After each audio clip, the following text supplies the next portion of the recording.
فأنا ناصح لإخواني بالصدع بالحق تبيض وجوههم. السكوت في مسألة الحزبية يضرها، فاصدع بما تؤمر وأعرض عن المشركين. سلامي على دماج ورجالها والشيخ يحيى ودار العلم يا سعد بانيها. Bismillahirrahmanirrahim. Adapun mengenai sholat sunnah ihram, memang ada pembahasan terkait dengan masalah ini, apakah dia ada atau tidak ada, sunnah ataukah wajib. Maka pembahasannya adalah sebagai berikut.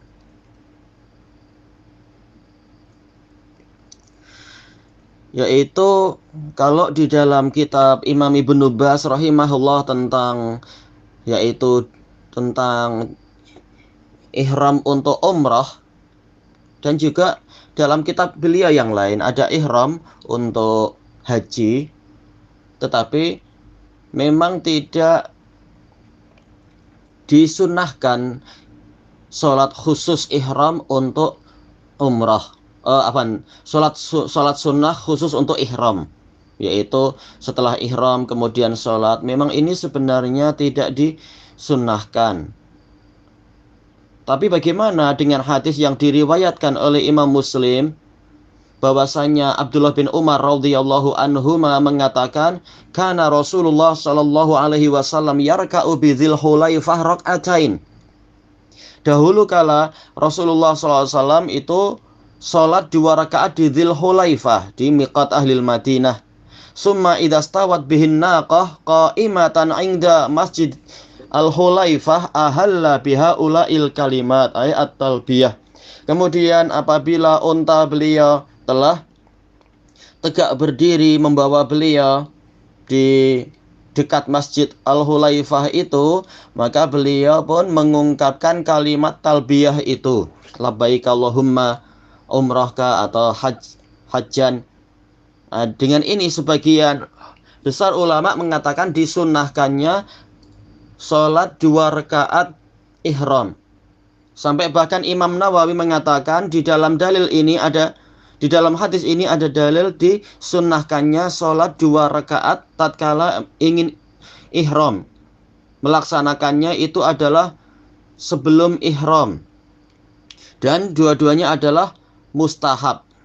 Dan ini mazhab kami dan mazhab hampir semua ulama, kecuali yang dinukilkan oleh Al-Qadhi dan yang lainnya dari Al-Hasanul Basri, bahwasanya beliau lebih menyukai 2 rakaat tadi adalah setelah sholat wajib.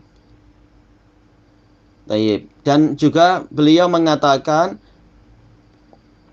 diriwayatkan bahwasanya 2 rakaat tadi adalah yaitu sholat subuh. Namun yang benar menurut Imam Nawawi adalah pendapat jumhur, yaitu sebagaimana itu zahir hadis Ibni Umar.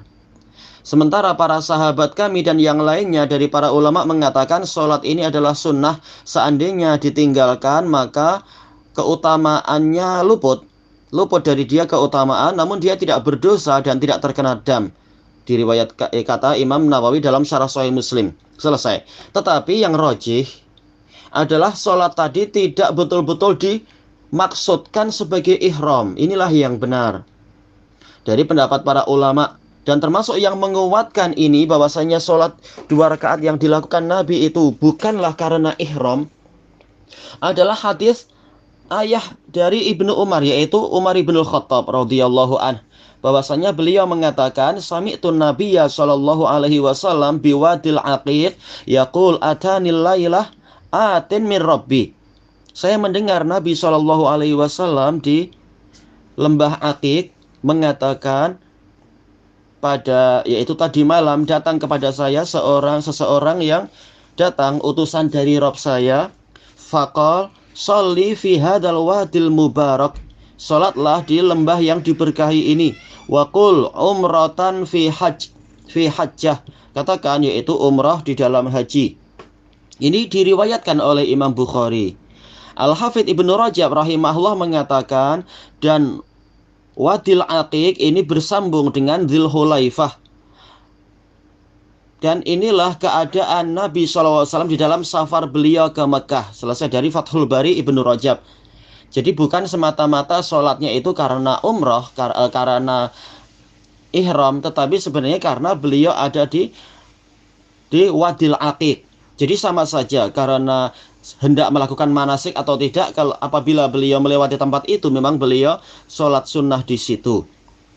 Tayyib. Makanya ini menunjukkan sholat tadi bukan karena ihram, tetapi karena Nabi SAW di Wadil Aqiq. Maka barang siapa sampai di miqat tersebut, miqat yang di Wadil Aqiq, yaitu Dzul Hulaifah, kemudian beliau sholat tahiyatul masjid di masjid yang ada di situ, Masjid Al-Hulaifah, atau sholat duha atau qiyamul lail 2 rakaat, yaitu 2 rakaat dan kemudian setelahnya 1 rakaat misalkan, atau sholat wajib atau yang seperti itu, maka ini sudah mencukupi. Syekhul Islam Ibnu Taimiyah rahimahullah mengatakan disunnahkan untuk melakukan ihram setelah sholat. Boleh jadi sholat wajib atau boleh jadi sholat sunnah apabila ada waktu untuk tatawwu di situ, menurut salah satu dari 2 pendapat. Dan dalam pendapat yang lain, apabila sholatnya adalah sholat wajib, dia melakukan ihram setelah itu.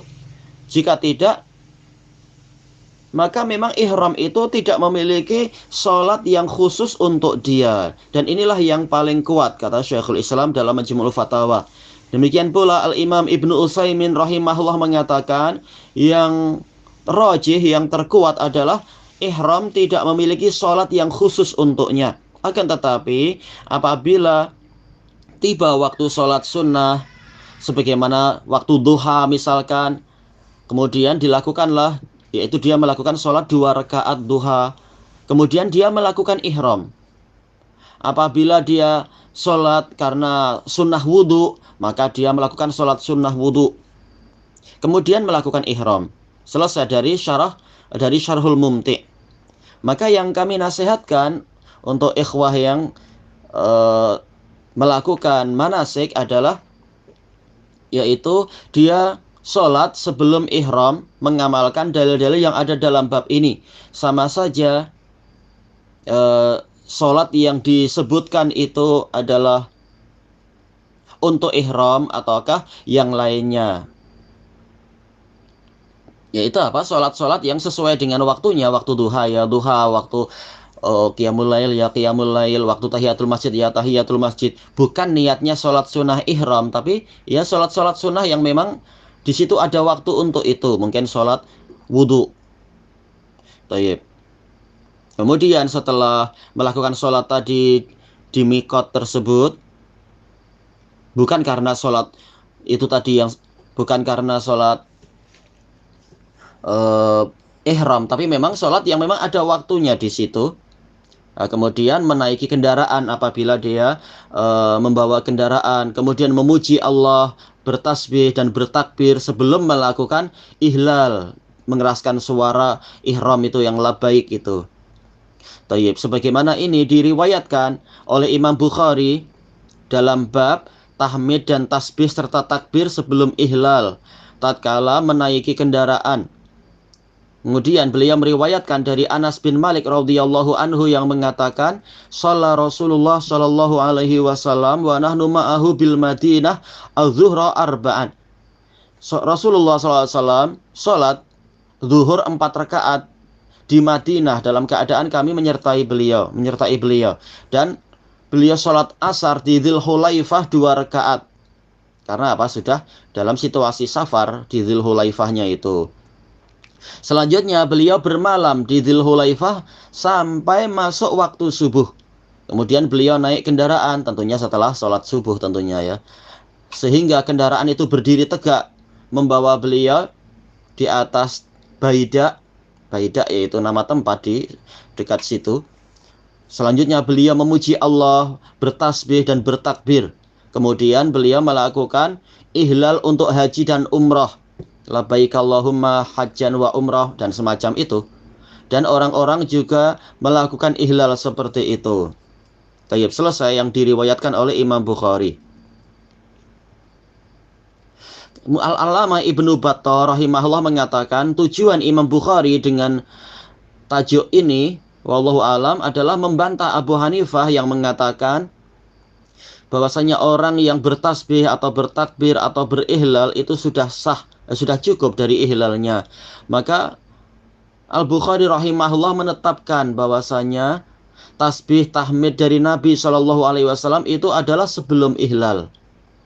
Berdasarkan dalam hadis itu, setelah melakukan tasbih dan takbir kemudian melakukan ihlal untuk haji. Dan seterusnya. Tayyibillahuna wallahu a'lam. Walhamdulillahi rabbil alamin.